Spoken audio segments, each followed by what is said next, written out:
Welcome to Campus Insiders Oregon. I'm Jill Savage, actually in Tempe, Arizona, for the Pac-12 championship game between Stanford and Arizona State. But there's been so much news in the Pac-12 with three big stories. We bring in Curtis Conway to help us break it all down. And Curtis, let's get right to the news there in your area. Steve Sarkisian left Washington to take over at USC. What is your thoughts on that? And do you think he is the right guy? You know what? I think based on the situation, yeah. I didn't think Sark was the number one guy, but you saw a lot of guys pull out of the job that I thought USC was interested in. And not saying that he was a fallback. He definitely was in the running.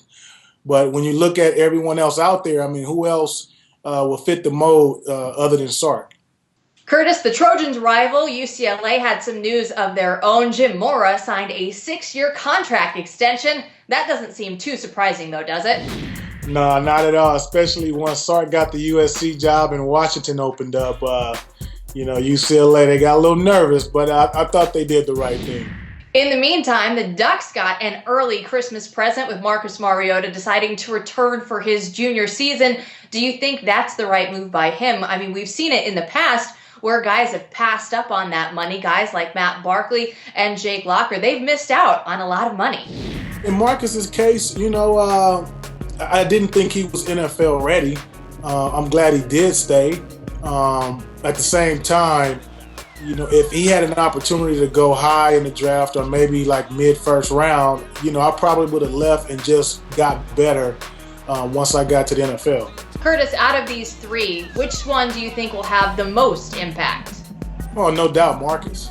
Oregon, Marcus Mariota's thing is he's still one of the top quarterbacks in the country. I just didn't think he was NFL ready, but college-wise, coming back, he has to be the top guy for the Heisman, probably the number one quarterback coming back. So Oregon definitely benefiting, especially when you look at the run game and the way things went this year.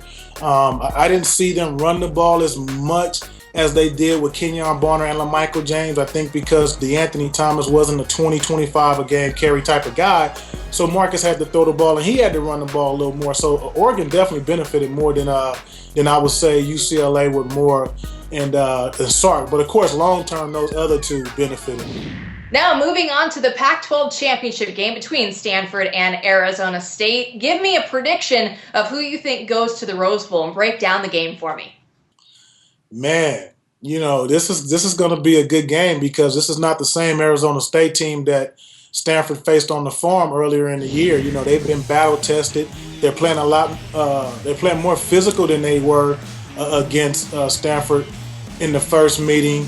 They're playing at home. They're undefeated at home. But it's just something about Stanford's offense that you have to play big boy football, and I just don't see that front seven for 4 quarters being able to compete.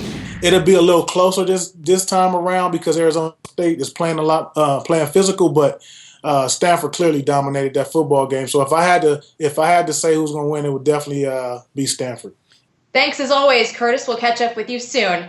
We'll know where Oregon and everyone else will be going for their bowl games on Sunday, and we'll have a complete breakdown for you right here on Campus Insiders Oregon.